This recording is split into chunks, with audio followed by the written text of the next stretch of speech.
Olá, seja bem-vindo a mais um programa Defensor com a Palavra, uma promoção entre a Assembleia Legislativa do Estado do Maranhão e a Associação dos Defensores Públicos do Estado do Maranhão. Conto com a sua audiência.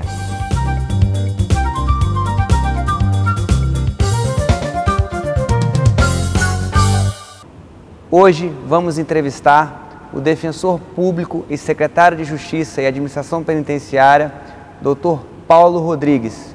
Olá, doutor Paulo, como vai? Tudo bem? Tudo bem, doutor Alberto. Doutor Paulo, eu gostaria que você iniciasse essa entrevista falando sobre a sua experiência no Núcleo de Execução Penal. Quando é que o senhor iniciou suas atividades no Núcleo de Execução Penal? Sim, em primeiro lugar, eu quero agradecer à Associação dos Defensores Públicos pelo convite e à Assembleia Legislativa do Estado do Maranhão pela oportunidade. Eu iniciei na função de defensor público titular da primeira vara de execuções penais em 2 de fevereiro de 2011, onde, na época, eram apenas 2 defensores públicos na execução penal do Estado, havendo aí uma divisão por atribuição por vara, ou seja, eu trabalhava com as pessoas no regime fechado e semiaberto e o outro defensor público no livramento condicional, penas alternativas e regime aberto. Doutor Paulo, o que motivou a sua ida para a execução penal, para o Núcleo de Execução Penal da Defensoria Pública do Estado? Sim, durante o período na faculdade, as pessoas, de um modo geral, são aí apaixonadas pelo âmbito do direito penal, né? E, na época,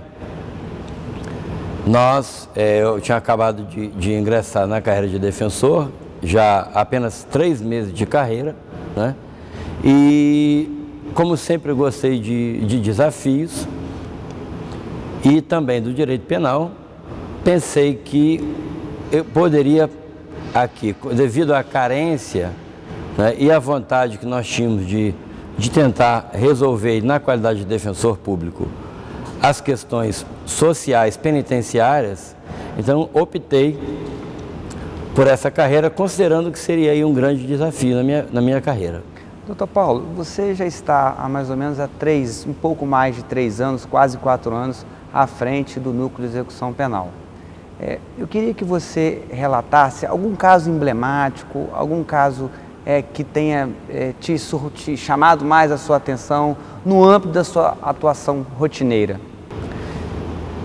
Eu costumo dizer que não há espaço mais rico de experiências do que o espaço de execução penal. Até porque é o momento em que você verifica que as pessoas já passaram por diversos dissabores ao longo da sua prisão inicial até o decorrer do processo, chegando-lhe à fase de pagar o seu débito para com a sociedade, né? E com isso, né, são diversas as questões que acontecem. O caso, eu posso citar como, dentre os casos que mais me chamaram a atenção, é o uso de documento falso. Certa vez, lá pelo ano de 2012, eu recebi uma comunicação da Defensoria Pública de São Paulo, relatando que uma pessoa, vez ou outra, era presa e tinha que esclarecer que ela não havia cometido nenhum crime. Como foi que se deu esse caso? Ele tem um irmão e o irmão não possuía identidade. A diferença de idade deles era de apenas 1 ano. Então o irmão, ele iniciou a prática de delitos e toda vez que ele era preso, ele utilizava aquela identidade, já que ele não possuía. E naquela época, nós ainda não tínhamos uma avaliação detalhada dessa questão de identificação civil no âmbito do sistema penitenciário. E o que ocorreu? Naquela busca de tentar solucionar o caso daquela pessoa que estava sendo presa injustamente, né, foi necessário várias diligências. Uma delas é verificar em quantas comarcas essa pessoa havia cometido delitos. Na comarca de Alcântara 2 crimes, aqui na capital mais um crime, e ele havia sido preso em flagrante por um outro crime, já utilizando um terceiro nome e sendo descoberto pela Polícia Civil de que, então, como ele era já uma pessoa que frequentava, né, por muito tempo o sistema penitenciário, descobriu-se que ele não era essa terceira pessoa, mas na verdade esta segunda, ou seja, o seu irmão, e imputaram então aquela quarta infração ao irmão dele, que na verdade jamais havia se envolvido em uma atividade criminosa. Então foi necessário chamar seus familiares para uma entrevista através do defensor público de Alcântara, e aí entrar com revisões criminais no sentido de fazer com que liberasse o nome daquela pessoa que estava sendo acusada e presa injustamente, para então aquele que já cumpria a pena ter a retificação do nome nos processos, para que ele então pagasse os débitos. Na verdade, muitos débitos ele já pagava, entretanto no nome do irmão que era inocente. Doutor Paulo, o senhor acabou de explicitar uma situação que é até recorrente, que a Defensoria Pública atuou em defesa de uma pessoa que nada devia à justiça e que não cometeu um delito. Eu queria que dentro dessa linha, quais são as outras atribuições da Defensoria Pública no âmbito da execução penal? Além desse atendimento individual, ela também atua nas questões coletivas, e explica um pouquinho como se dá esse atendimento individual também, para a população possa saber aonde procurar e quando procurar a Defensoria Pública.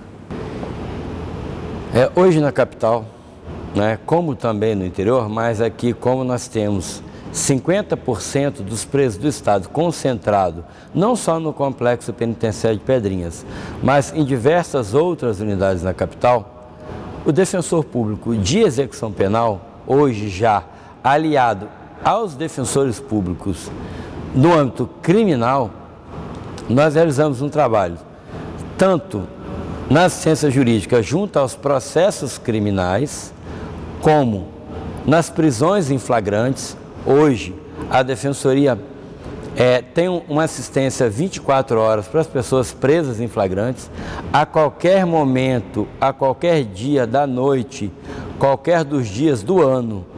Se um familiar souber uma notícia de prisão em flagrante, ele pode procurar a Defensoria Pública lá na Rua da Estrela, para que possa então ser assistidas. Independentemente da busca, a Defensoria já intervém em favor daqueles que não possuem condições de pagar um advogado. Agora, depois de correr o processo e ainda a pessoa, durante o processo, vai ser assistida por um desses defensores criminais, ao final deste processo, se ela vier a ser condenada, esse cuidado da Defensoria, ela passa pela atribuição do Núcleo de Execução Penal, e a partir daí ela vai ser acompanhada até a sua recuperação da cidadania, até o dia em que ela volta então a ter os seus direitos políticos restabelecidos e retoma a sua vida dentro da normalidade. Doutor Paulo, eu queria que vocês retratasse como se deu o desenvolvimento da Defensoria Pública no âmbito da execução penal, desde a sua entrada nos meados de 2011 até a presente data. Hoje a Defensoria conta com quantos defensores na capital atuando efetivamente nas unidades prisionais do Estado? Sim, doutor Alberto. Como já afirmava, iniciando a carreira lá em 2 de fevereiro de 2011, quando éramos apenas 2 defensores, né? E no decorrer desse trabalho, diversas foram as ações das defensorias no sistema prisional, através de forças-tarefas, de pessoas que aguardavam as inaugurações dos núcleos do interior, e enquanto isso, essas pessoas atuavam em reforço ao nosso trabalho lá na execução penal e atendendo também aos presos provisórios do Complexo Penitenciário de Pedrinhas. Já no ano de 2012, já com uma certa visibilidade adquirida pelo núcleo em relação desse esforço, houve então houveram a criação de novos cargos, daí o núcleo foi reforçado com mais 5 defensores. Então, em 18 de outubro de 2012, inaugurou-se o núcleo de execução penal, onde contávamos com 7 defensores.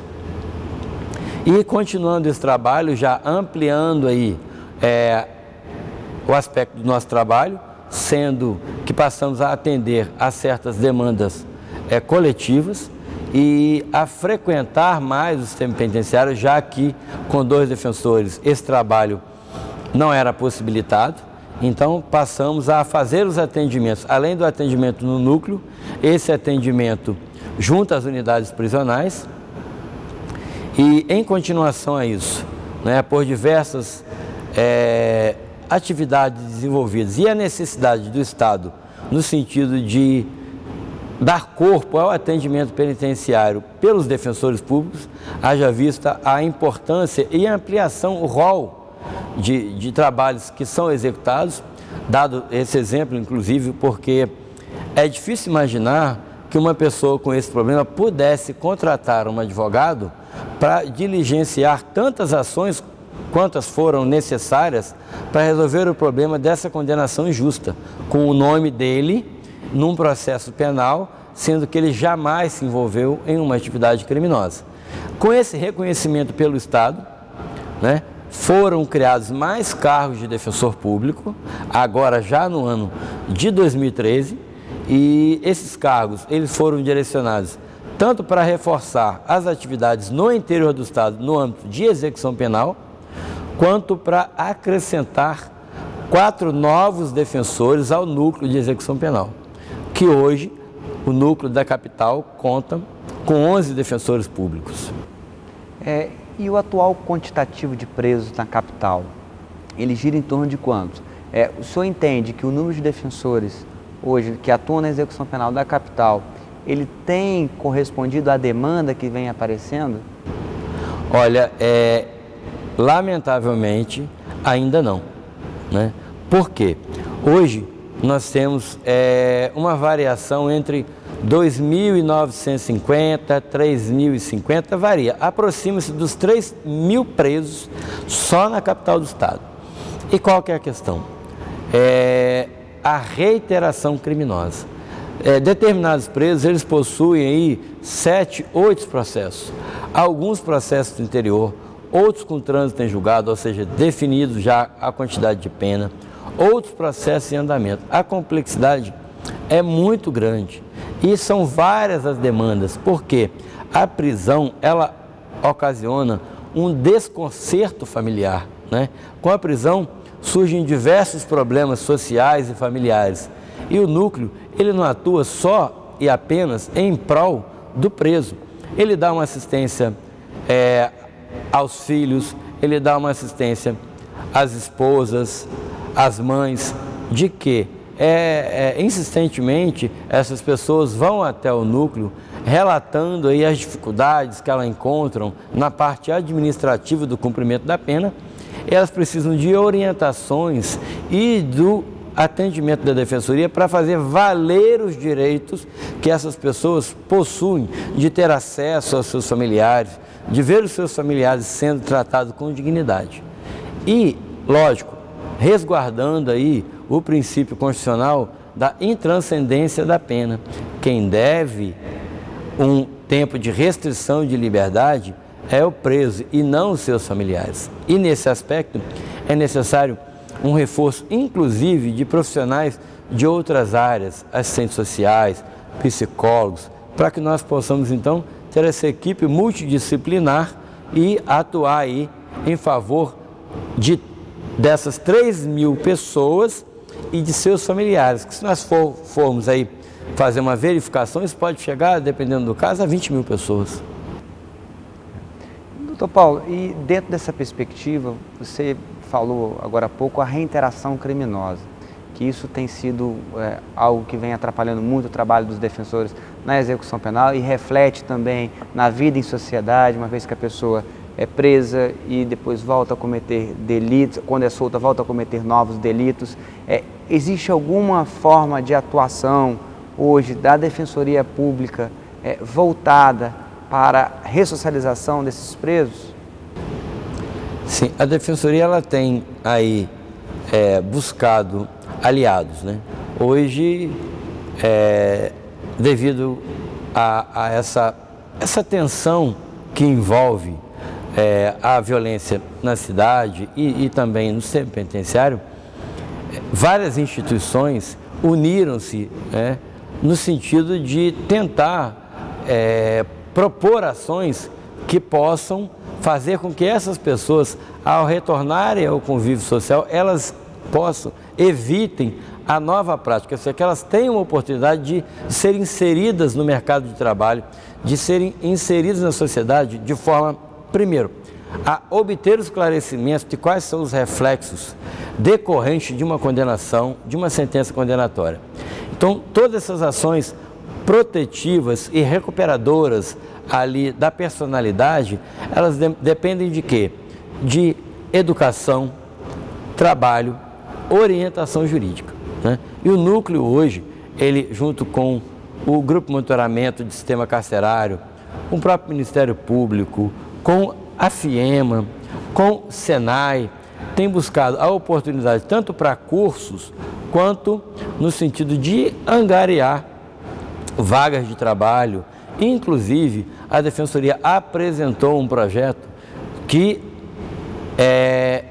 obriga as empresas que contratem com o Estado a designar um certo percentual de vagas para dar oportunidade para as pessoas em regime semiaberto, em regime aberto ou até em regime fechado, né? Daí a importância desse apoio e dessa criação de cargos, de complementos e de apoio para a Defensoria no sentido de fazer, concretizar esses projetos sociais. Vamos para um breve intervalo, voltamos já.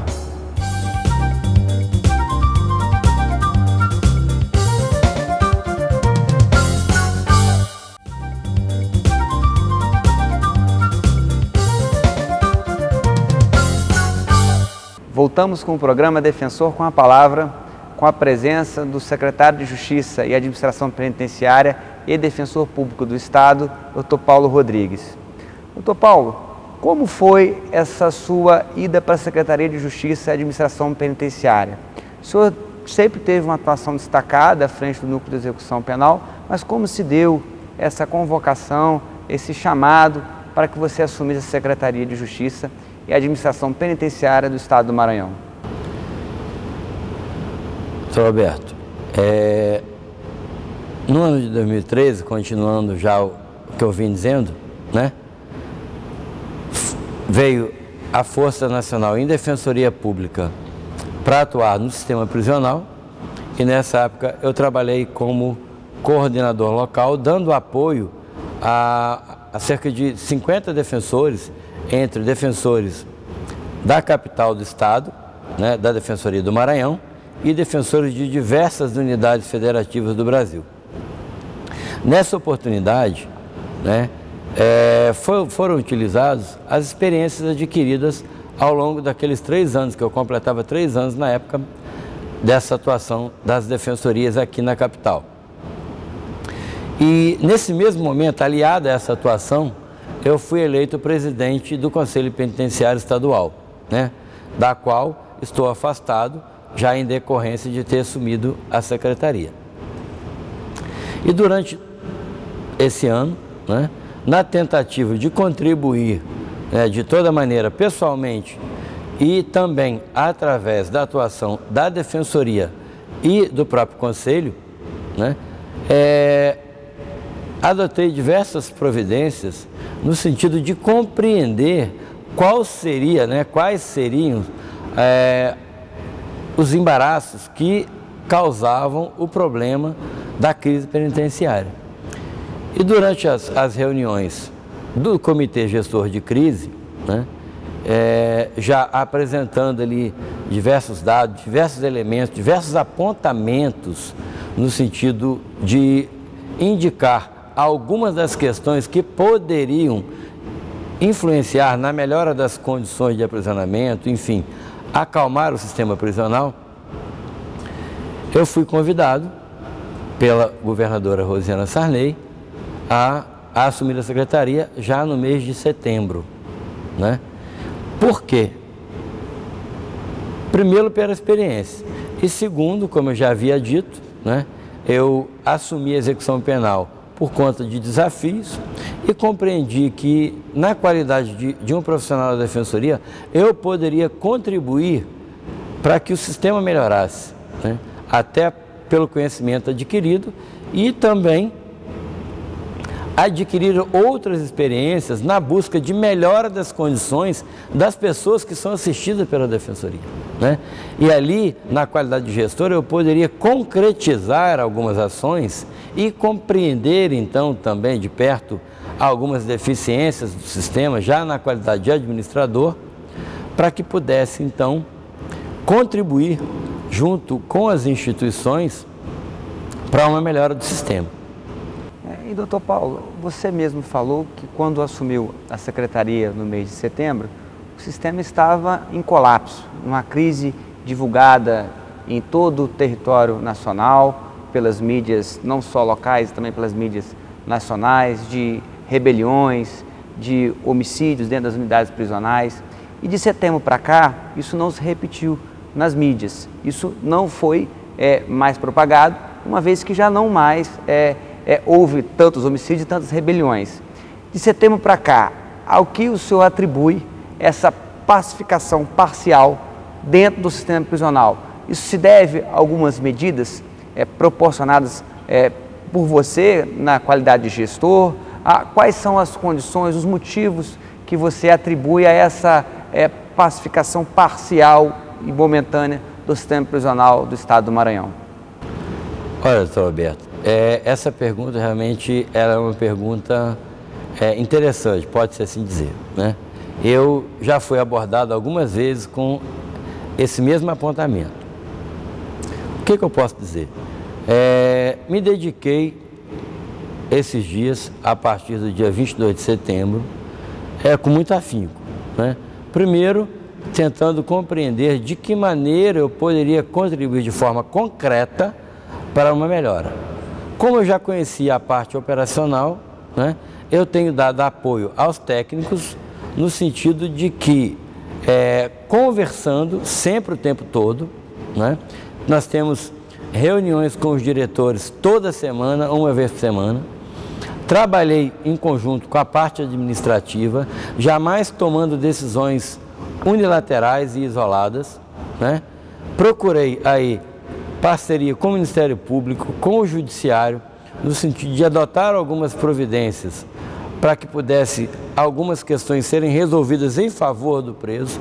Ou seja, tenho buscado a todo momento alimentar a expectativa que as pessoas recolhidas nas unidades prisionais detêm e devem deter em razão do poder punitivo estatal. Nós não podemos apenas cobrar dos presos que eles permaneçam ali, né, recolhidos, tolhidos da sua segunda maior patrimônio constitucional, que é a liberdade, sem que algo tenha dado em troca. Agora, houve-se diversas outras questões. Alguns dizem que seria um momento de esperança, expectativa, que alguma coisa pudesse melhorar em razão até do ofício, né, de exercer aí a qualidade de defensor público, já atendendo diversos dos familiares dos presos que ali se encontram, né? E é lógico, como eu dizia, né, com esse apoio técnico, procurando trabalhar com muita cautela, né, nas decisões. Enfim, o certo é que hoje nós não podemos festejar, porque temos que estar sempre atentos. Eu acho que essa calmaria é desejada por toda a sociedade, inclusive pelos próprios familiares, né? E algumas medidas, lógico, não agradaram a todas as pessoas, mas, como eu dizia, nós precisamos agradar uma grande parcela, ou seja, a parcela daquelas que veem seus familiares sofrendo violências, inclusive até mortes dentro do sistema, e lógico, e a sociedade em contrapartida fica aí um pouco mais tranquila. O sistema violento ele já não é bom para ninguém, nem para a sociedade, nem para os presos que lá são custodiados, uma vez que, na medida que eles não são respeitados como pessoas de direito, eles saem de lá como animais e voltam, e isso fomenta cada vez mais a prática, a reiteração criminosa. Doutor Paulo, eu queria que você nos dissesse quais são os planejamentos na área da execução penal, da Defensoria Pública no ano de 2015. Então,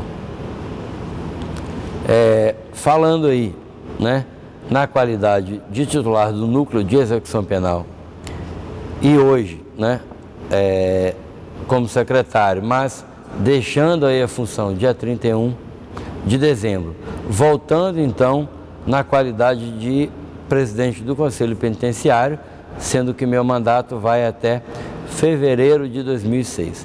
A Defensoria Pública ela tem um projeto de continuar reforçando a atuação dos defensores públicos na execução penal no interior do Estado.